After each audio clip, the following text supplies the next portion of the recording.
NLP को हम use करते हैं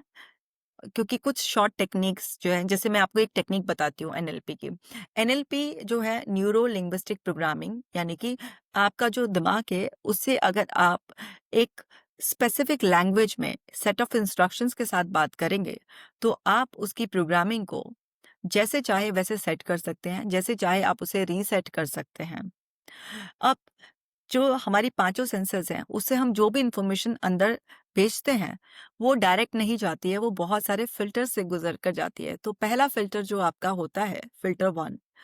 वो है आपका जो आपके वैल्यूज हैं, जो आपके बिलीफ हैं, जो आपकी चाइल्डहुड कंडीशनिंग है, जो भी आपके पास्ट एक्सपीरियंसेस, लैंग्वेज हैं आपके, वो सब होता है। एंड फिर उसके बेसिस पर आपका माइंड कुछ डिलीट कर देता है, कुछ डिस्टॉर्ट कर देता है और कुछ जनरलाइज करके आपके इंटरनल रिप्रेजेंटेशन होती है, जिसमें कुछ विजुअल्स जाते हैं, जिसमें कुछ ऑडियो जाता है और कुछ आपके स्मेल, टेस्ट, टच, ये सब जाता है, जिसको काइनेस्थेटिक बोलते हैं। और फिर हुँ, उसके बाद आपके मूड डिसाइड होता है और फिर आपकी फिजियोलॉजी पर वो रिस्पॉन्स आपको फील होता है, तब आप बिहेवियर करते हैं। और ये सब इतना क्विक होता है, इतना फास्ट होता है कि ये तो अभी सुनने में लग रहा है कि इतनी सीक्वेंस कैसे या फॉलो करता होगा, लेकिन हमारा ब्रेन ये कर लेता है। उसमें हुँ, भी जैसे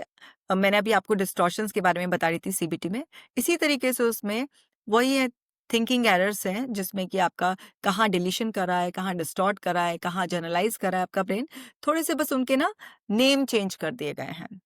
हुँ, है वही सब चीजें। तो जैसे मैं आपको एक एनएलपी की टेक्निक बताती हूँ, जिसमें या हम अगर किसी के पास कोई पेनफुल मेमोरी है,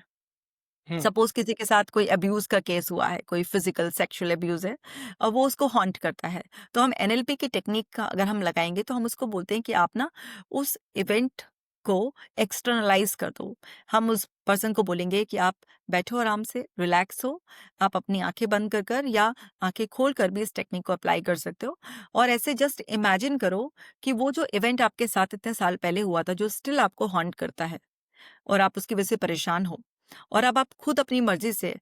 उस इवेंट से बाहर निकलना चाहते हो और उससे पूछ लेते हैं उसकी डिजायर्ड स्टेट्स क्या-क्या हैं। वो कैसा फ़ील करना चाहता है उस इवेंट को फेड करने के बाद, उस इवेंट से ओवरकम करने के बाद। तो उसकी डिजायर्ड स्टेट्स ले लेते हैं। कोई कहता है मैं न्यूट्रल फ़ील करना चाहता हूँ, कोई कहता है मैं काम, कोई हैप्पी, कुछ भी इस तरह से। तो हम बोलते हैं ठीक है, आप ऐसे इमेजिन करो कि आप आराम से एक सोफ़े पे बैठे हो और आपके सामने एक बड़ी-सी स्क्रीन है